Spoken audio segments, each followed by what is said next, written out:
नमस्कार दोस्तों, मेरा नाम सुरेंद्र सिंह है और स्वागत है आपका हमारे चैनल नई जानकारी नए ज्ञान में। आज हम बात करने वाले हैं वीरेंद्र सिंह बाबा जी से बिल्कुल नए टॉपिक पर, जो वो हमें बताएंगे गणेश जी और कार्तिकेय जी की बुद्धि परीक्षण। तो देर ना करते हुए फ्रेंड चलते हैं, बात कराते हैं वीरेंद्र सिंह बाबा जी से। हाँ, तो वीरेंद्र सिंह बाबा जी बताइए हमें कि गणेश जी कार्तिकेय जी की बुद्धि परीक्षण क्या है। जय श्री राम बंधुओं, आज मैं आपको बताऊंगा कैलाश पर्वत पे शंकर भगवान माता पार्वती जी विराजमान थे।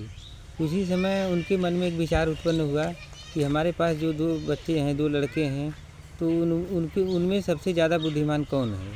तो इनका बुद्धि परीक्षण भी हो जाएगा और प्रतियोगिता भी हो जाएगा। तो माता पार्वती शंकर जी से बोले कि क्यों ना ये बुद्धि परीक्षण हमें कर लेना चाहिए।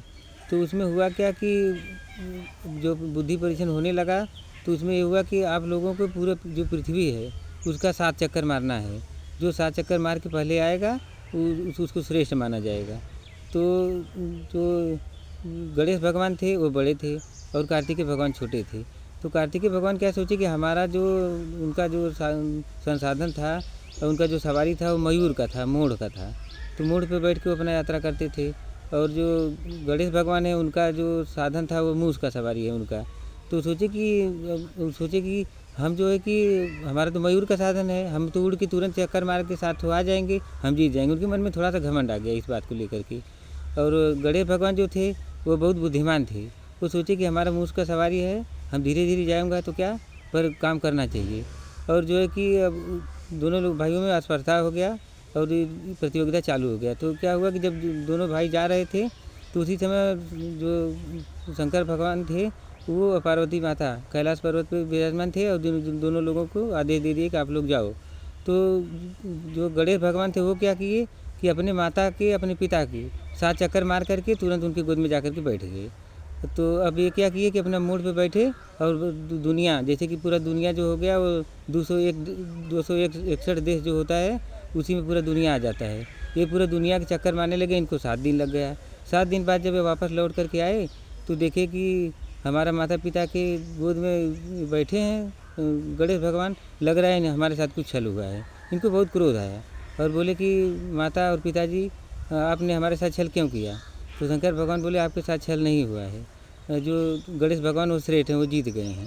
तो बोले कि कैसे जीत गए। तो बोले ऐसे जीत गए कि जो माता पिता होते हैं वो हमके इस संसार में लाते हैं, हमारे लिए बहुत श्रेष्ठ होते हैं माता पिता। और उनका पूजा पाठ जो भी करना है वो उन्हीं में देखिए।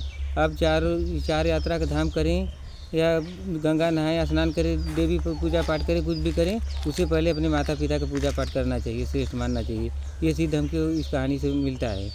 तो उसमें हुआ क्या, फिर जब क्या बोले कि नहीं आप सिद्ध करिए। तो उन्होंने क्या सिद्ध किया कि जैसे कि आप किसको मानते हैं, मेन आप किसको आराध्य देव मानते हैं। तो वो बोले कि पूरी दुनिया को।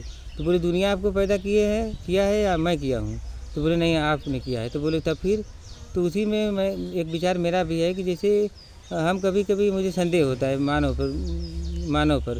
क्यों संदेह होता है, क्योंकि वो अपने माता पिता का खाता है, सब कुछ माता पिता के आधार से चलता है, फिर भी अपने माता पिता को भूल जाता है। क्यों भूल जाता है, जैसे एक बात समझिए कि कभी कभी मुझे इसलिए संदेह होता है कि जो मानव है वो बुद्धिमान उतना नहीं है। क्यों नहीं है, क्योंकि गाय का बछड़ा बुद्धिमान है। अगर मान लीजिए कि कोई गाय है तो उसका बछड़ा भी होगा। तो बछड़ा को यदि हम 1000 गाय के बीच में उसकी माता को अगर हम छोड़ दें और बछड़े को छोड़ दें कि जाइए, तो बछड़ा जाएगा अपने माता के पास सीधे पहुंच जाएगा। उतनी भीड़ में भी अपने माता को नहीं भूलता है, पहचान लेता है और जाकर अपने माता का ही दूध पीता है। तो अब बताइए आदमी की क्या भावना रही है इस समय की आदमी की, कि वह मानव की कि वह क्या करता है कि अपने माता पिता को वृद्धाश्रम में, अनाथ आश्रम में छोड़ देता है और किसी कारण में छोड़ कर के चला आता है। उसको ये भी नहीं समझ में आता है कि जो भी हैं वो हमारे माता पिता ही श्रेष्ठ हैं, क्योंकि अगर माता पिता नहीं होते तो इस दुनिया में हम नहीं आते। जय श्री राम बंधु। हाँ, तो फ्रेंड हम बात कर रहे थे वीरेंद्र सिंह बाबा जी से, जो हमें बताएं कि गणेश जी और कार्तिकेय जी की बुद्धि परीक्षण कैसे हुआ। तो ऐसा वीडियो आपको मिलता रहेगा फ्रेंड। धन्यवाद।